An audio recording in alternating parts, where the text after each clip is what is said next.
match day 4 of the men's T20 World Cup, and Group B is lit. All teams have won a match each, which means that Friday's games are winner-takes-all encounters. There's one caveat, and that is that there's rain forecast for Hobart on Friday.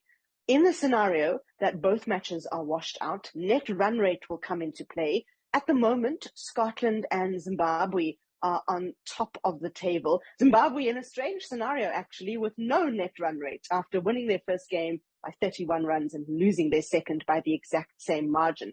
Nonetheless, with the other two teams in negative net run rate, if the matches are washed out, Scotland and Zimbabwe will go through. Otherwise, the winners of both games go through. And of course, if one game takes place and the other one doesn't, it's likely then that the winner of the game that wins will go through and the other will be decided on net run rate. So we've really got quite a scenario here in that it's so tense. It's so pressured. And we couldn't see that better described than in Ireland's victory over Scotland. Absolutely intense for them. There were tears in the stands. There were tears from Curtis Campher, the match winner, afterwards. And although it's relief for Ireland and it keeps them alive in the competition, I think if you look at their performances historically in T20 World Cups, there's actually quite a lot to be concerned about. And they almost lost to Scotland, which is something they really don't want to do, given that Ireland are the full member European side and Scotland are not.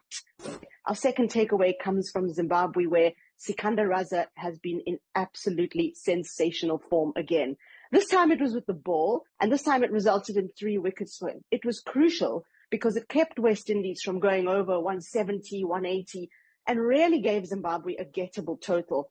Again, Raza looked like the man who had to take them there. The rest of Zimbabwe's lineup, minus an ill Craig Irvine, just crumbling around him. Zimbabwe have quite a lot to think about before their final match against the group leaders, Scotland.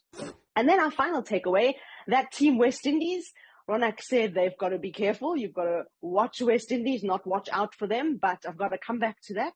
And you've got to watch out for Alzarri Joseph and Jason Holder.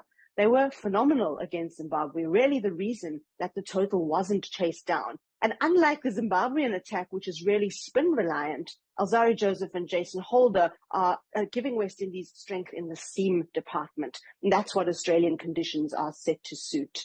Again, a little bit of a caveat in that it was Obed McCoy's over that was the difference between Zimbabwe scoring more than 116 runs. Had Zimbabwe scored less than 116 runs, their net run rate would have dipped below West Indies, and then perhaps West Indies wouldn't be the ones worrying about the washout.